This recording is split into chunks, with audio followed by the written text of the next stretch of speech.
This is Get Real with Bob and Stacy, the show that helps you learn about the mortgage and real estate markets. Get the inside scoop from their expert list of guests and have some fun along the way. Now, here's Bob Gallagher and Stacy Alcorn. Welcome back. You're listening to Get Real with Bob and Stacy. You're joining us for our Leaders and Legends segment. Our first guest today is Joann Lublin, management news editor for the Wall Street Journal and author of Earning It, Hard-Won Lessons from Trailblazing Women at the Top of the Business World. Welcome to the show, Joann. Thanks for having me. I want to give everybody some background on Joann. She is management news editor for the Wall Street Journal. She works with reporters in the U.S. and abroad to conceptualize and organize coverage of management and workplace issues. She covers issues such as corporate governance, executive compensation, recruiting, and succession, and writes stories on these topics mainly for the journal's front page and marketplace section. She assumed her duties in December 2002. She is also author of a new book called Earning It, Hard-Won Lessons from Trailblazing Women at the Top of the Business World. It describes leadership lessons from 52 high-level female corporate executives based on career obstacles they overcame. Nearly two-thirds of the women interviewed are experienced public company CEOs. Ms. Lublin long served as contributing editor of the journal's annual special section on executive pay and still helps coordinate coverage of its yearly CEO pay survey. She previously oversaw the weekly Career Journal pages and was responsible for career coverage. Before I start asking questions, make sure you check out her website at Joann, Joann, Lublin, Lublin.com. So, first of all, my big question for you is, what made you decide to write the book? A couple things. I wanted to give back to our daughter, who was entering the workforce and not really that much aware of what had come before her in terms of the kinds of issues women had to deal with. I did a first-person essay aimed at our daughter for a Wall Street Journal blog back in 2008, and it was called Remember the Barriers. It described some of my early experiences as a journalist, and I got a lot of very interesting reaction to that essay. And at the same time, I've been writing about management issues for over a quarter of a century for the Wall Street Journal, and I had met not a lot, but some pretty impressive high-ranking corporate executive women. So it was the combination of that essay that I wrote for our daughter and being curious as to whether other women had gotten into much higher-level positions in corporate America than me, had also dealt with and overcame career obstacles of one kind or another and become better leaders. Wow, that's awesome. So what do you think is one of the more powerful leadership lessons that you share in the book? Well, given that a number of the women that I write about in the book had setbacks, not just professional but personal, and not just related to their gender, to me the most important and common leadership trait that these women exhibited was resiliency. They were able to deal with life's misfortunes or their jobs setbacks and figure out a way to learn from that obstacle or that setback and become a better person or a better leader as a result. Or they figured out ways around the obstacles. So this ability to bounce back struck me as really important and pretty common. Wow. Take a punch. That's what you have to do. Yeah. So you talk about in the book through the interviews, there are all different types of strategies for women for winning a management post. Can you talk about any of those strategies? Well, I think one of the more interesting one, and that seems to have resonance with a lot of people who have read the book, is when you're early in your career and are trying to get your very first management role, your very first supervisory role. And the theme of that particular chapter was called Bloom Where You're Planted. And the notion is to not necessarily be upset if the job you really were hoping to get is not the one you get when it's your first important move up into a managerial role. Because you know what? It might be instead an opportunity to really show what you can do. And the example that I deal with in the book involves Andrea Jung, who later becomes the very first woman chief executive of Avon Products. And in her case, she wanted to get promoted into one particular kind of supervisory role at a very big department store that we've all known called Bloomingdale's, where she had been a buyer, and she didn't get it, and instead was asked to do something totally different and a job that she really didn't want. And of course, she did wonderfully at it. Right. And so what she says in the book is that taking a different position than the one you really want, she said, quote, can end up being the very best thing that happens to you. And, what looks like a setback then can become a very integral part of becoming a better leader. I'm curious about, only because I've experienced this in the Boston corporate market and networking. I still feel that there is a good old boys network, that there are many high-level, top-ranking men executives who support and promote each other. Through your interviews, do you find that there's also a similar type of female network? Yeah, it's called the sisterhood. Love it. And that became very, very apparent when I talked to some of these women who have gone on to become corporate board members. And when they then get in the boardroom, whether they are current or a former executive at that point in their careers, they become hugely outspoken advocates for getting more women into senior management at the company whose board they're on, and more importantly, or equally importantly, making sure that those women are paid equitably, paid comparably to the men whose level they are being promoted to. And often they're doing this without the individual executive woman being aware of it. Another thing that a number of these women were doing and are still doing is they're acting as door openers to recommend women for corporate board seats. Because, again, there's a relatively small percentage of women serving on major public company boards, and they tend to ask the same women over and over. And I talk at the back of that chapter, called Beating Board Bias, that the ultimate secret weapon may be women like this, who themselves are already on more boards than they can possibly take, and so they act as personal advocates on behalf of other women who want to be a director for the first time and who they know are qualified and that they can personally vouch for. I love that. So I know you talk in the book about when it comes to pay negotiations in corporate America, you talk about a velvet glove.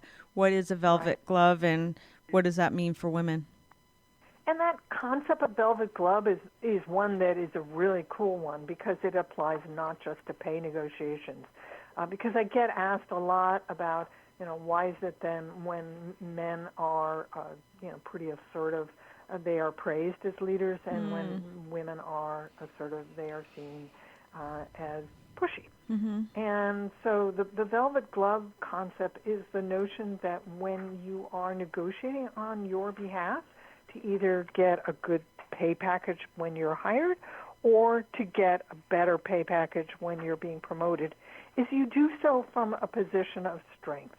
You figure out what it is that those who have had this job before made, those who are in similar positions are making. You're asking smart questions. You're going in completely prepared for the negotiation. So that's the sort of fist inside the glove. The velvet part is you're showing empathy for the other side, the person who's negotiating and you understand is working within some budgetary constraints.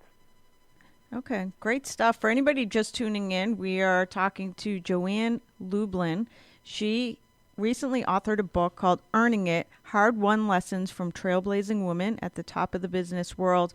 By the way, when it came to vetting the people that you were writing about, how many people did you interview? How did you select them? Well, I interviewed 52 high-ranking women, of whom nearly, as you mentioned earlier, nearly two-thirds are experienced public company chief executives. These are women like Mary Barra, the chief executive of General Motors, Ginny Rometty, who's the CEO of IBM, and a number of well-known people. Anne Mulcahy's the first woman CEO of Xerox, Denise Morrison, the CEO of Campbell Soup, and she and her sister, Maggie Wilderotter, who's the former CEO of Frontier Communications, are still, as of this date, the only sisters to have become CEOs of Fortune 500 companies. I got turned down by a number of women. I probably got turned down by about 15 or 20 women. Some cases, it was because they were too busy, their current CEOs. In other cases, they didn't want to be pigeonholed as a female fill-in-the-blank. Right. And That's totally interesting. understandable. Huh. I reached out to women who I'd already known, as I said, through covering management issues for a long time, women I had previously written about, or in some cases, women who had written books about their own lives who I thought, therefore, would be open to sharing additional insights with me. Wow. So did you find that, first of all, in speaking to the 52 women, do you find that there is sexual harassment that still exists? And did they have any advice for avoiding sexual harassment conflicts within the workplace? I devote an entire chapter to that topic. It's called Sexual Harassment Never Vanished. And I continue to hear stories about it still going on as I go around the country talking about the book. And some of these women who themselves experience sexual harassment early in their careers, then when they get into positions of power, make it their personal responsibility to make sure it doesn't happen or it's corrected quickly when it's going on with women in their 20s who are working for them. And yet, at the end of that chapter and every core chapter of the book, I list key leadership lessons. And I've been asked about some of the tips I put at the end of that chapter. So, for instance, one of the tips at the end of the harassment chapter says, avoid office parties with heavy drinking, late business dinners, or other potentially risky venues. Excuse me, and I quote one of the 52 women saying, make sure you're not sending any signals that could be misinterpreted. So one of the radio shows I've been interviewed for, the interviewer said, I noticed that you put the responsibility on the women, the potential victims here. How much longer will it be before the onus is no longer on us as the women to avoid being harassed, as opposed to the onus being on the men, who for the most part are the harassers, which I thought was a really good question.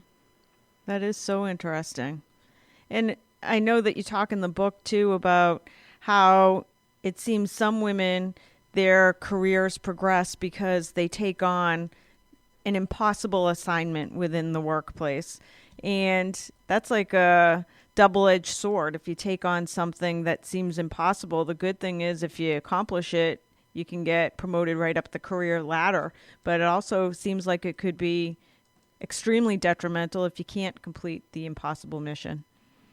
That is totally true, and that's why there's a major theme in the book around the notion of, sure, you definitely got to be raising your hands for the Mission Impossible assignments, and these are the tasks that nobody wants to take. But you've got to make sure it's a calculated risk.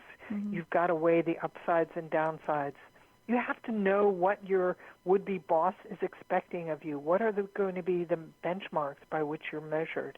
And you also have to make sure that you're protected if it doesn't work out.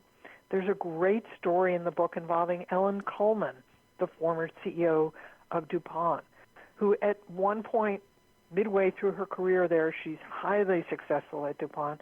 She's asked to start an entirely new business for DuPont. They'd never, ever done this before, safety consulting.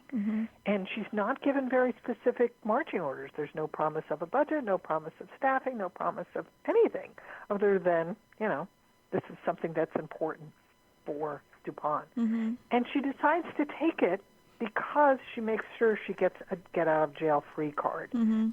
She persuades the CEO, and he does this, that if things don't work out after 6 months, that she will get a transfer to a comparable job to the one she gave up. And the one she gives up is running a huge business unit at DuPont with billions of dollars in revenues and 2,000 employees. Wow. And by the way, she makes it a flaming success, of course. Right. And then, during the 4 years she's running this new business, it has a compound annual growth rate of 15%. Wow. She's then asked to build another new division, and then in 2009 she takes over as CEO. Wow. It's impressive. Yes. Did you find any women that spoke of, sometimes I feel like, at least in Boston, in the business world, sometimes women are not so friendly to each other. And it seems like sometimes you have to go through men if you want to advance on the career front. Well, I think at the end of the day, given the current state of play in corporate America, whether women are friendly to you or not, you still need men, and you need men probably Correct. more than you need women. And you need men to be your corporate sponsors. You need women to be your corporate sponsors too. But a sponsor is somebody who is going to put their professional reputation on the line on your behalf because they believe in you and because you've done things for them that prove that you're helping support their own advancement. And so, there always are going to be workplaces where women don't support women. There are workplaces where men don't support men. It's an individual thing that is part of life in the world of work. But the point is to look for advocates and look for ways to neutralize your opponents. And again, that's a major theme in the book. There are many of these women in this book who end up supervising men who've never had a female boss or never had a female boss they liked, and essentially say, I'm not going to work for you. So how do you deal with that? Right. And so those are issues that we all have to work through, and there's a lot of advice about that in the book. Wow. And last question for you, because we need to wrap up. I'm not even in corporate America. I own a business and I'm an entrepreneur, but I find that it seems like the lessons apply to any female trying to get anywhere in business or life. So is it just aimed at corporate America or any female? And it's not just aimed at women either, because, like I said, when I started out, I thought the main focus of the book was going to be on gender bias and how they had overcome that and become better leaders. But it became really clear pretty early that the women I talked to were experiencing the same things that men experience who are trying to advance in their careers. Right. Didn't get the job they wanted straight out of school, didn't get the promotion they wanted, got fired when they thought they were doing a good job, Right. didn't get along with certain people, didn't get people to cooperate. And so at the end of the day, it really is a leadership book that applies to men and women, but more so obviously to women, and more so to women early and midway through their careers, both who have worked at large companies and at smaller companies, because I did interview a couple of entrepreneurs, and then there were people like Ellen Coleman who were, in effect, an intrapreneur. Right. She had to start a business from scratch, albeit within the confines of a larger company. Wow. Great stuff. Exciting book. Again, this is Joann Lublin, and her book is Earning It, Hard-Won Lessons from Trailblazing Women at the Top of the Business World. You can find Joann at her website, Joann, Joann, Lublin, Lublin.com. Thank you so much for joining us today, Joann. You're welcome. We're going to take a quick break. We'll be back with more Get Real after this.